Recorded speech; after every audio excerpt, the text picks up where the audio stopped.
Hello friends, मैं मनोज कुमार आपके बीच में लेकर आया पावर प्लांट इंजीनियरिंग। अभी तक हमने थर्मोडाइनमिक पूरे चैप्टर पढ़े हैं, एक एक टॉपिक करके पढ़ा है।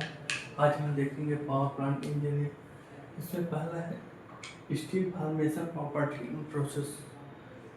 इसमें देखेंगे हीट किसे कहते हैं। It is the form of energy transfer between system due to temperature difference. किसका रहेगा? टेम्परेचर डिफरेंस का रहेगा। इसका एसआई यूनिट क्या हो जाएगा? एसआई यूनिट हो जाएगा जूल।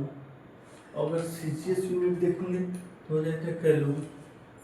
एक जूल बराबर एक कैलोरी बराबर 4.186 जूल हो जाता है। फिर हम देखते हैं टाइप ऑफ हीट्स। उसमें कौन कौन से हैं? ये किसके बीच में थर्मो प्रॉपर्टी और थर्मोडाइनमिक्स देखेंगे तो क्या क्या हो जाएगा? सेंसिबल हीट, दूसरा है लेटेंट हीट। लेटेंट इसमें देखेंगे आपका, इसमें टेम्परेचर चेंज होता रहेगा। सेंसिबल हीट में टेम्परेचर चेंज होगा लेकिन फेज इसका चेंज नहीं होगा। फार्मूला हो जाएगा डेल्टा क्यू बराबर m/c/ΔT। और लेटेंट हीट में क्या होगा? टेम्परेचर कांस्टेंट बना रहेगा लेकिन फेज चेंज होता रहेगा। इसमें डेल्टा क्यू बराबर हो जाएगा m/L। अब देखते हैं specific heat capacity and latent heat. Specific latent heat देखेंगे। इसमें क्या है? हीट फॉर टेम्परेचर हीट के लिए क्या होगा? टेम्परेचर चेंज होता रहेगा लेकिन इसमें क्या रहेगा? हीट के लिए टेम्परेचर बना रहेगा कांस्टेंट, लेकिन स्टेट क्या होगा? चेंज होता रहेगा, जैसे सॉलिड से लिक्विड से गैस।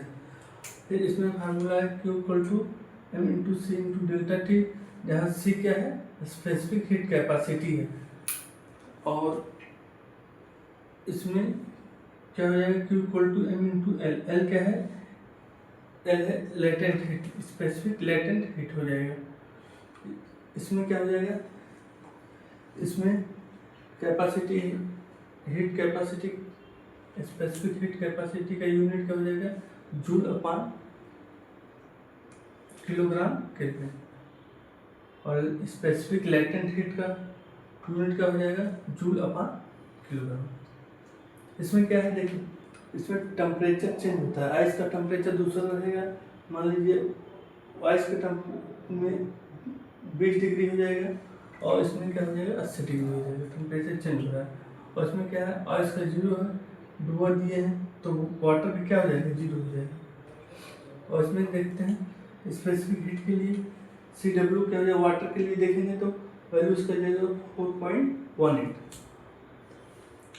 और इसमें क्या है? स्पेसिफिक हीट बराबर स्टीम का देखेंगे तो इससे वाटर बाई 2 हो जाएगा। और इसमें लेटेंट हीट फॉर फ्यूजन के लिए हो जाएगा 80 कैलोरी और वेपर के लिए हो जाएगा 540 कैलोरी पर ग्राम। अगर इसे केजी पर किलो जूल पर केजी में कन्वर्ट करेंगे 3.35 हो जाएगा। जैसे 80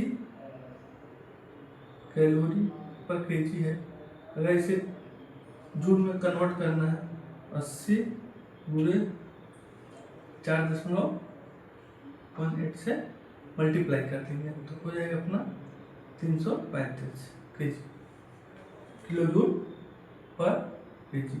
इसी तरह 540 है वेपर के फॉर्म में, वेपर के लिए तो उसमें भी 4.186 का मल्टीप्लाई हो जाएगा तो 2257 हो जाएगा किलो जूल पर केजी। अब हम देखते हैं pressure and temperature recording water किस किस के लिए है? क्रिटिकल पॉइंट के लिए है, ट्रिपल पॉइंट के लिए। क्रिटिकल पॉइंट में टेम्परेचर क्या हो जाएगा? 373 सेल्सियस। अगर इसे कैल्शियम केल्विन में बदलेंगे तो 646 केल्विन, और फ़ारेनहाइट में चेंज करेंगे 703.4 फ़ारेनहाइट हो जाएगा। अगर एक प्रेशर की बात करेंगे, प्रेशर में क्या हो जाएगा, प्रेशर में हो जाएगा 221 बार। अगर ये पास्कल में देखेंगे तो 22,100 किलो पास्कल हो जाएगा। अगर इसे पीएसआई में चेंज करेंगे तो 3,205.339 पीएसआई हो जाएगा। अगर ट्रिपल पॉइंट पे देखेंगे टेम्परेचर तो 0.01 डिग्री सेंटीग्रेड हो जाएगा। अगर यही केल्विन में चेंज करेंगे 273.16 केल्विन हो जाएगा। अगर फ़ारेनहाइट में चेंज करेंगे 32.018 फ़ारेनहाइट हो जाएगा। अगर इसी को प्रेशर में चेंज करेंगे 0.06 बार हो जाएगा, और किलो पास्कल में चेंज करेंगे 0.611 किलो पास्कल हो जाएगा। सिर्फ पास्कल में चेंज करें तो 1000 का मल्टीप्लाई हो जाएगा, 611 पास्कल हो जाएगा। फिर हम देखते हैं पीटी डायग्राम। पीटी डायग्राम किसके किसके बीच में है, पी और टी के बीच में है। किस किस के लिए, सॉलिड के लिए है, लिक्विड के लिए, वेपर के लिए। जब कोई चीज़ सॉलिड से लिक्विड में चेंज होगा तो मेल्ट हो जाएगा, और जब लिक्विड से वेपर में आ जाएगा, वेपराइजेशन फॉर्म में आ जाएगा, और फिर यही वेपर से सॉलिड में चला गया, वेपर से सॉलिड में चला गया, उसे अब्रीविएशन कहेंगे, डिपोजिशन कहेंगे। अगर सॉलिड से लिक्विड में गया तो मेल्टिंग या फ्यूजन कहेंगे। अगर सॉलिड से पुनः लिक्विड से सॉलिड में तुरंत आ गया, रिवर्स हो गया, तो उसे फ्रीजिंग और सॉलिडिफिकेशन कहेंगे। अगर यही लिक्विड से वेपर में चला गया, लिक्विड से वेपर में गया तो उसे वेपराइजेशन कहेंगे। वेपर से लिक्विड में जाएगा, कंडेंसेशन कहेंगे। अगर सॉलिड से वेपर में गया है तो हो जाएगा सब, सॉलिड से वेपर में गया सब्लिमेशन हो जाएगा, वेपर से सॉलिड में गया है तो अब्रीविएशन एंड डिपोजिशन हो जाएगा। अगर यही पॉइंट जहाँ पर सॉलिड लिक्विड और गैस मिलता है तो उसे क्या कहेंगे, ट्रिपल पॉइंट आप वेपर कहेंगे। एक और होता है, एक पॉइंट हो गया, मान लीजिए बी डैश हो गया, तो ये हो जाएगा मेटास्टेबल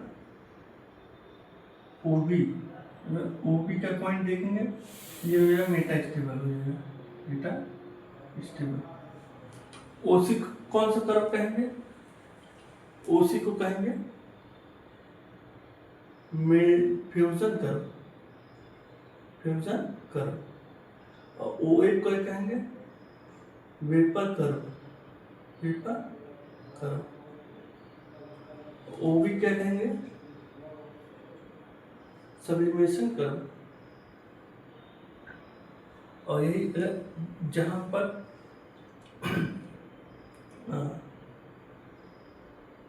ए बी सी तीनों मिल जाए उसको ट्रिपल पॉइंट कहेंगे, ट्रिपल पॉइंट आप। और जैसे इसमें हो गया एरिया ओ सी ए, COA तो हो जाएगा लिक्विड के लिए, BOC हो जाएगा सॉलिड के लिए, इतना एरिया। यही AOB देखेंगे तो ये वेपर के लिए हो जाएगा एरिया। इतना पूरा एरिया वेपर का है, इतना सॉलिड का है, ये लिक्विड का हो गया। अब देखते हैं ड्राइनेस फ्रैक्शन। ड्राइनेस फ्रैक्शन क्या हो जाएगा, mass of steam upon mass of steam plus water, mass of water. Degree of superheat क्या हो जाएगा, डिग्री ऑफ सुपरहीट हो जाएगा temperature of superheat minus temperature of steam. अगर यही देखेंगे डिग्री ऑफ अंडरकूल क्या हो जाएगा, डिग्री ऑफ अंडरकूल हो जाएगा temperature of steam minus temperature of undercool, temperature of cool. इसमें देखेंगे TH डायग्राम भी कह सकते हैं इसको। ये हो जाएगा यहाँ से सी पॉइंट से डी पर गया, ये पूरा हो जाएगा डिग्री ऑफ अनट्रिपोल। जो यहाँ से ई से एफ गया है वो हो जाएगा डिग्री ऑफ सुपरहीट के लिए। अगले चैप्टर में अगला कुछ देखेंगे अगले भाग में। धन्यवाद।